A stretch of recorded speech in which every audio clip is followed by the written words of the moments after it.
Well,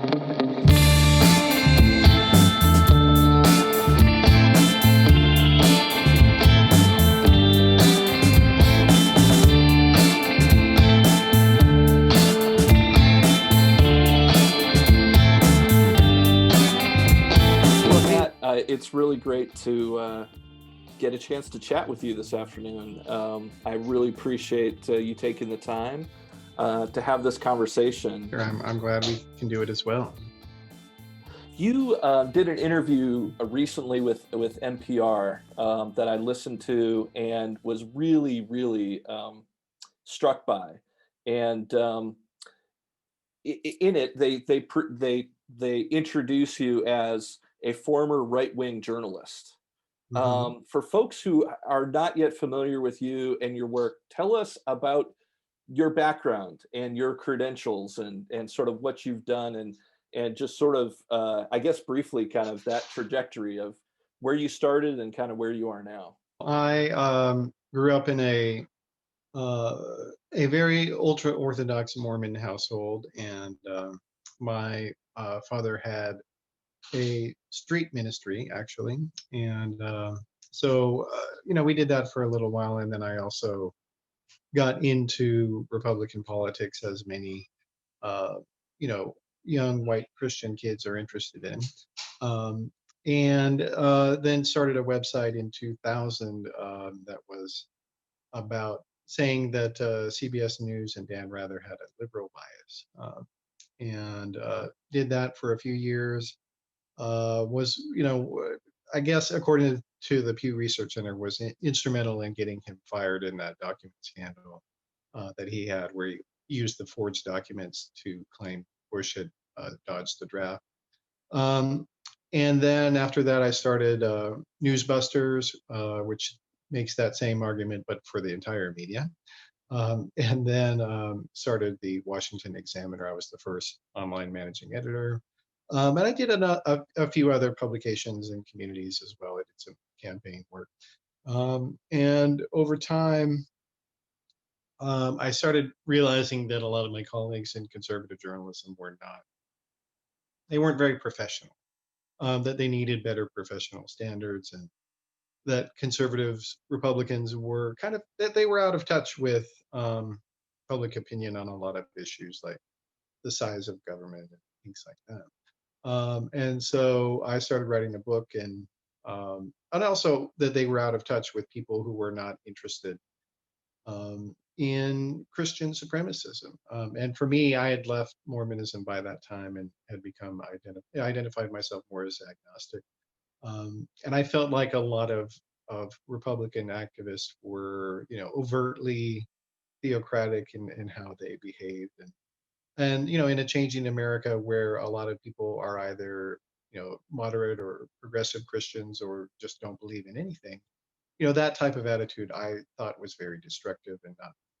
And so I put that in my book as well, and people got upset about it. And in the end, I realized I couldn't publish it because I couldn't believe that this movement that I had been a part of for so long and tried to set a better example for, that they really didn't care about anybody who wasn't like them. And so I gravitated away from that over time.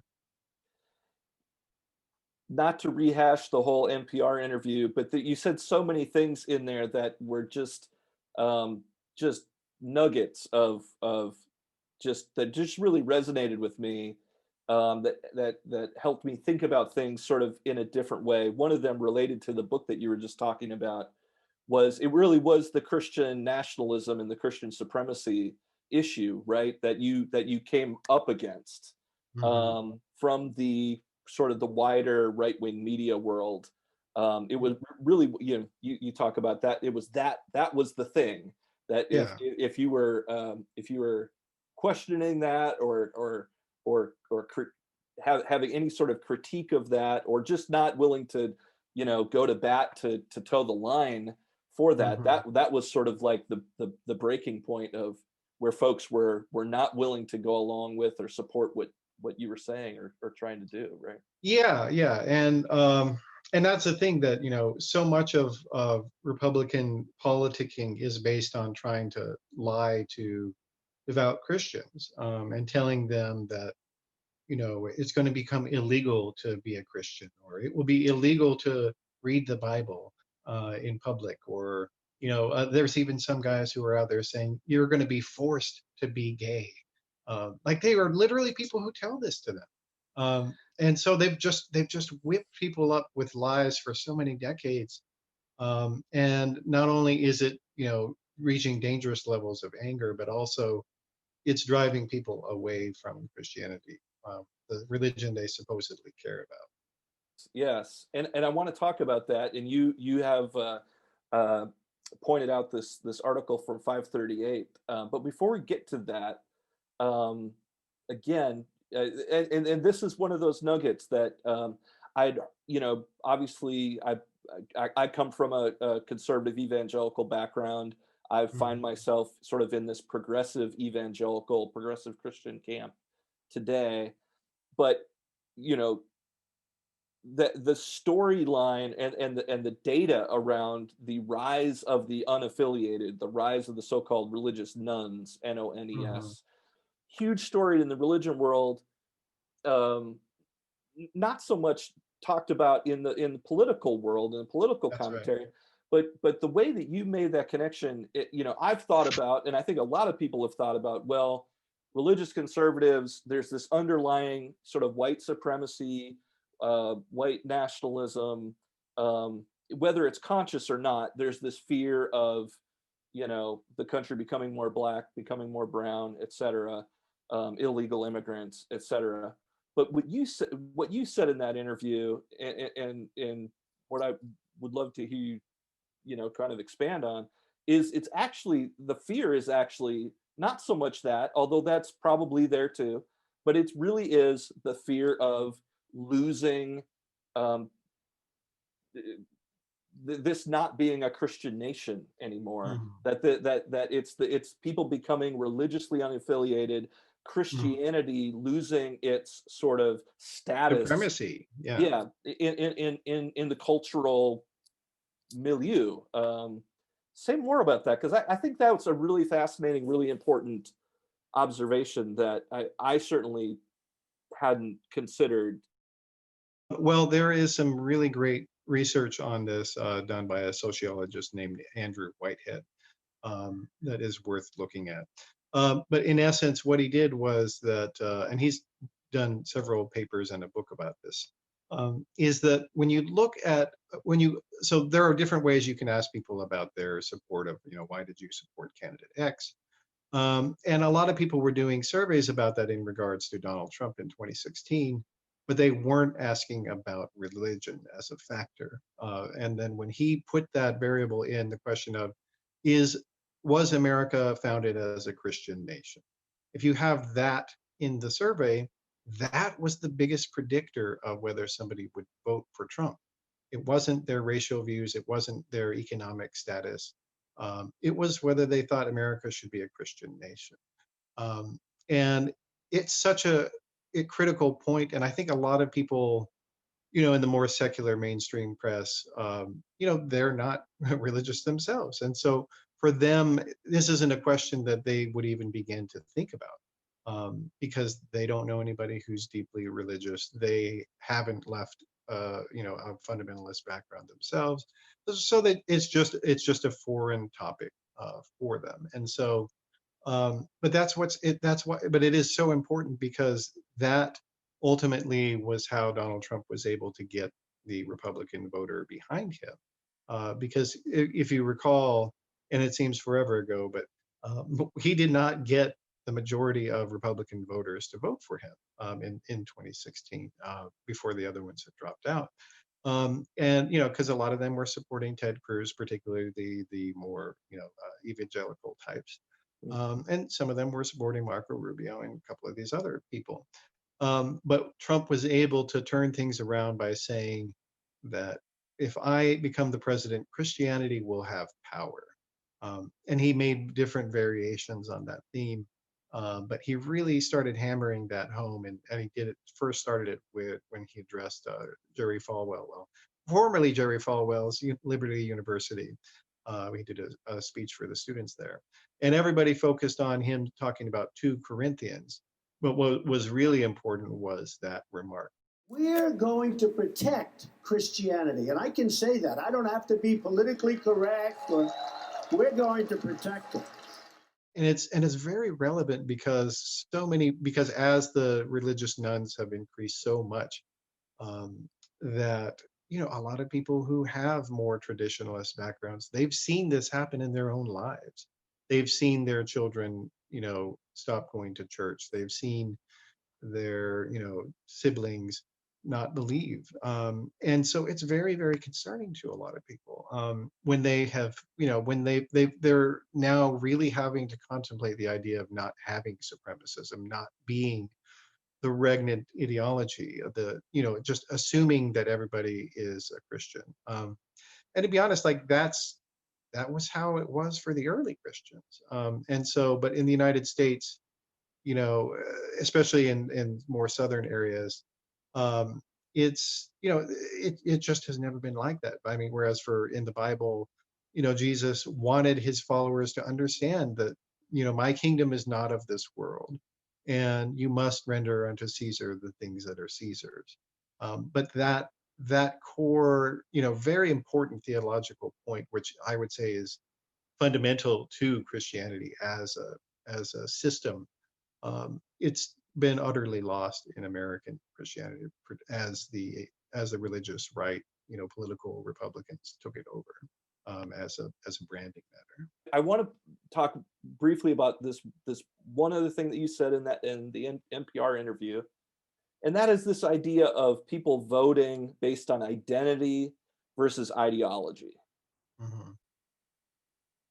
Can you unpack that a little bit more? Because I mean, I think you're absolutely right, and I think this is what a lot of political commentators are getting wrong about why people vote for Trump, why people vote for Mitch McConnell or Lindsey Graham or a lot of these guys. Mhm. Um, say more about that. The difference between identity and ideology.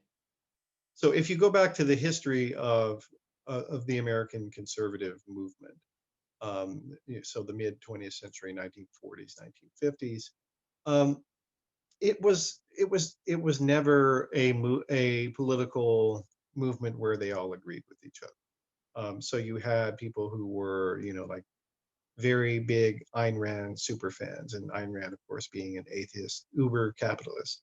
And you had a mix of people, who were, like Jerry Falwell Sr. operated a segregationist, Christian school, and then you had other people who just hated the Soviet Union, and they were more concerned with foreign policy, and so they couldn't ever really agree on fundamentals, except for the fact that they were going to oppose the Soviet Union because they were godless communists. And so that became sort of the one thread that's stitched together the entirety of Republican politics. And it worked for a long time because, I mean, the Soviet Union was an evil country that, executed many people, and invaded other countries. Like, they were bad. And they deserved to be opposed. But after the Soviet Union collapsed in the 90s, there was no sense of agreement on any other policy with, the Republican base and the Republican intellectual and donor classes. And so over time, it gradually shifted to, so the Republican leadership class started realizing that their economic views were not popular with Americans. So, like, even with Republican voters, they were not. And so they began shifting their rhetoric away from policy, and toward identity. And in their case, when they looked at who was voting for them, it was predominantly, evangelical Christians and, very conservative theological Catholics. That was who, and then of course all white among that group. And things weren't that way for the Republican Party initially, because a lot of Black Americans were voting Republican. for a long time, and actually even Asian Americans. They voted majority Republican up until I think the last time that happened was Bob Dole in 1996. So actually, even fairly, not too far along ago.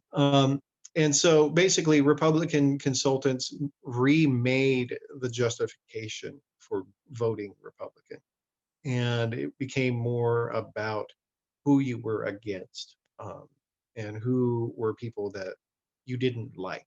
And so, their first opponents were, gay and lesbian people, which is why 2004, you had that big initiative by the Bush White House to put same-sex marriage initiatives in so many states, because they thought that it would boost turnout for Bush, because that there were, Christians who didn't like gay people, who they thought, well, they might not like Bush very much, but on the other hand, if they can vote against gay marriage, they might vote for him too. And so they did this, and so that was their first target, and then some other Republicans started adding in Muslims to that group, and so you saw a lot of anti-Muslim bigotry, especially on Fox News Channel. And they tried to stitch foreign policy into that as well. So that was anti-Muslim bigotry was a reason that you should, want to go to war with Iran or something like that, or support their war in Iraq because the Muslims were trying to kill us all, and they were a religion of Satan. And so then it was Muslims, and then they later started adding Trump started adding immigrants, and so the idea that there was some sort of underlying racial animus to the Republican electorate it's just not true.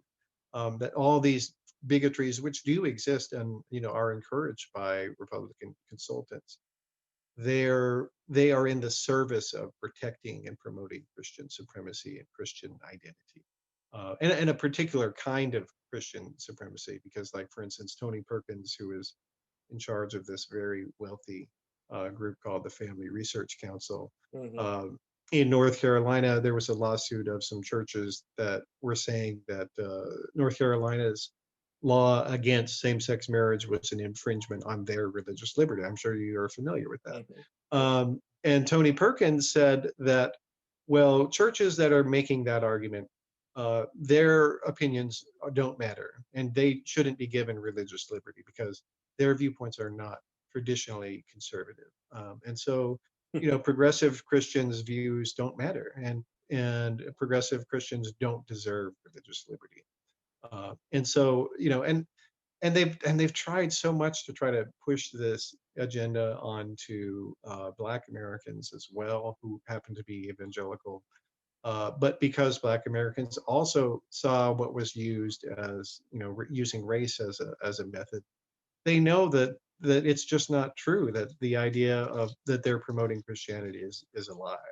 Um, and so they're not susceptible to the identity politics, which is, it's a Christian identity politics, but it's implicitly white Christian as well. And that's why there's so much, concern about Hispanic Christians coming into America, because they don't fall for it either. They don't have any respect, or haven't been subjected to this myth that the founding fathers were, the disciples of Jesus reincarnated. And it doesn't mean anything to them. If you're from Honduras or Mexico, like, that the American Constitution had nothing to do with God. God didn't make it. And so somebody going and telling you that just seems ridiculous, just on its face. Then there's no way that people would be susceptible to it. And so, they've got this very particularized, specific Christian nationalism, and it doesn't work anymore. And it's going to only become less and less successful over time. And unfortunately, you're seeing the rise of groups that are combining explicit white nationalism with Christian nationalism, and the conservative Republican shill churches, they have no argument against that, because if your rubric of what is a good conservative, well, is somebody who will stand up for far right Christianity, Well, these people are saying they'll do it even more. Mm, And how can you argue against it? You mm. can't. Wow. So much political commentary is spent on, thinking about the quote unquote one issue voter. These conservative Christians, they just care about abortion. That's what they care about, and they're just going to vote on that issue. And what I hear you saying, and what I absolutely agree with, is it's even my parents. I'll just talk about my own parents. Yes, they care about that as an issue, but the bottom line is, my father in 2016 didn't vote for Trump. He voted for Gary Johnson, I think, who was the Libertarian candidate that year.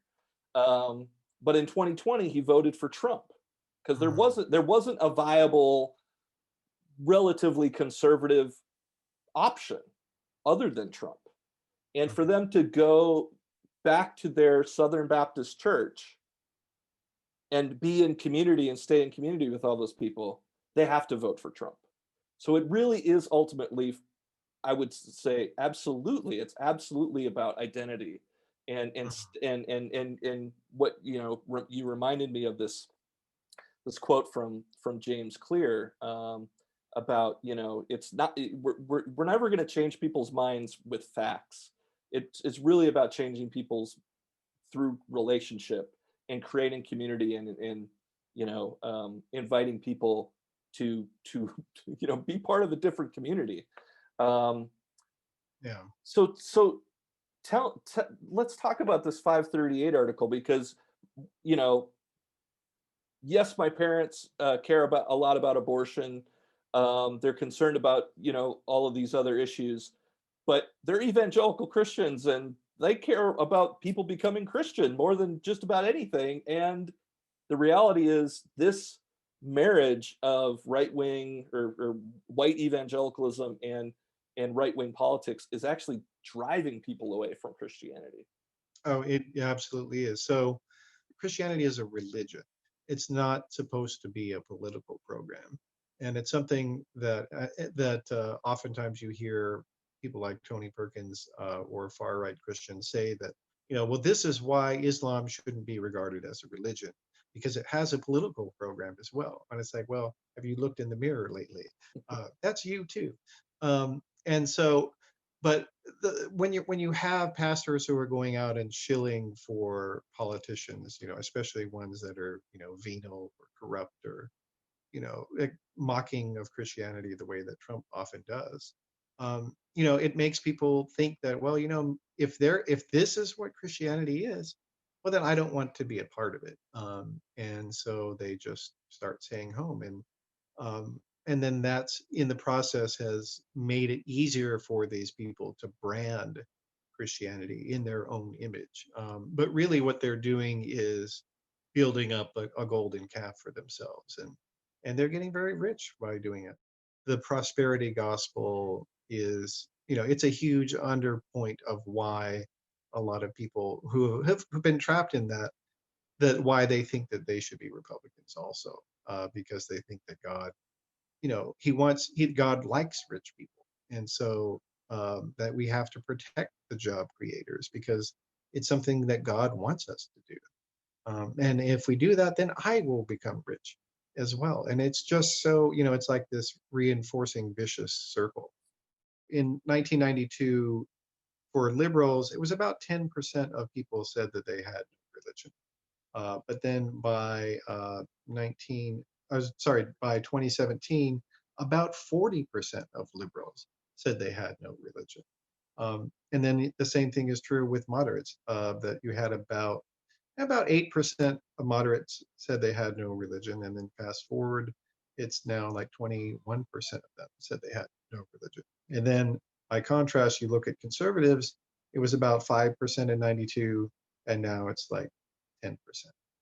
So that's who is being driven away by this politicization of Christianity. And, for people who say that they believe in the Great Commission, for people who say that they want to bring souls to God, these guys are literally doing the opposite. And the numbers are indisputable that when you make religion serve a political program, it's the religion that's harmed. It's not the political program.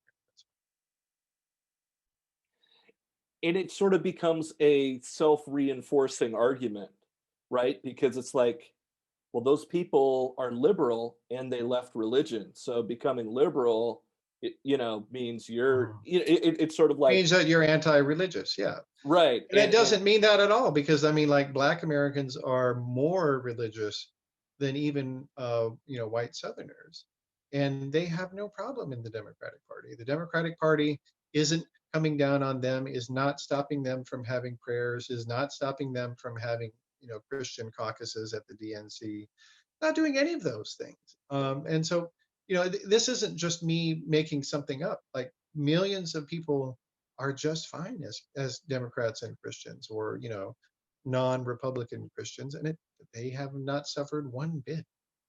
So it's a total lie that Republican consultants have been feeding people, and it's really destructive, even in the minds of the people who are remaining, as the religion is becoming more further right, because it's making them more susceptible to believing conspiracy theories. It's making them less interested actually in reading the Bible. and that takes me back to one of the other things you said in that NPR interview that was it was just such a helpful reminder to me, and I think a lot of us who consider ourselves more progressive or liberal um, need to remember. And you said, these right-wing politicians and media pundits are far more extreme than the average voter. You know, my parents are not going to go out there and support the Proud Boys or something Yeah. like that. You know what I mean? Uh-huh. You Yeah, know, they're not out there wanting to keep Confederate memorials right, or things like that. Like, that's not what they don't care about that stuff. right. They don't want to dismantle the Department of Education. They don't want to, take withdraw from the United Nations. Like, these are all things that Republican elites want to do.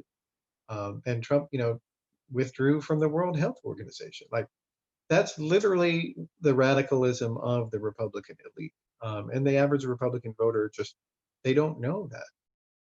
They support Social Security, Medicare, Medicaid. You Hmm. know, um, there's They so many even, things. yeah, Yeah, and they even want more environmental restrictions, and they want more education spending. Like, literally, there is nothing that the average Republican voter agrees with their elites on, except for Christian nationalism. That's it. And what they have, and even there, as I said, the right wing politics has destroyed Christian nationalism. It's made it harder for people to be public as a Christian, because they've destroyed the reputation of Christianity in so many people's minds. right. And it shouldn't be that way. And they should be held to account for what they've done in destroying faith. I really hope folks will watch this, share this. How can people follow you and follow your work? Well, right now, my primary platform is Twitter, where I am at Matt Sheffield, and I'm sure your lower third will display that below as I'm talking about it.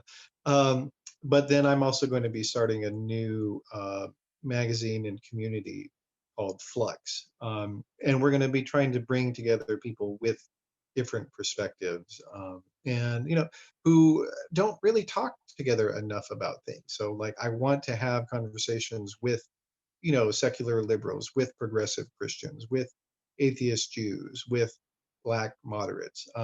Like, people like us are not, people don't listen to us in the mainstream press, and it's time to that ended.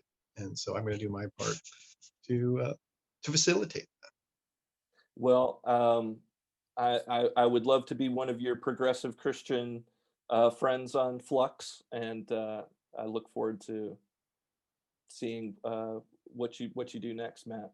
Really I grateful for appreciate you. it.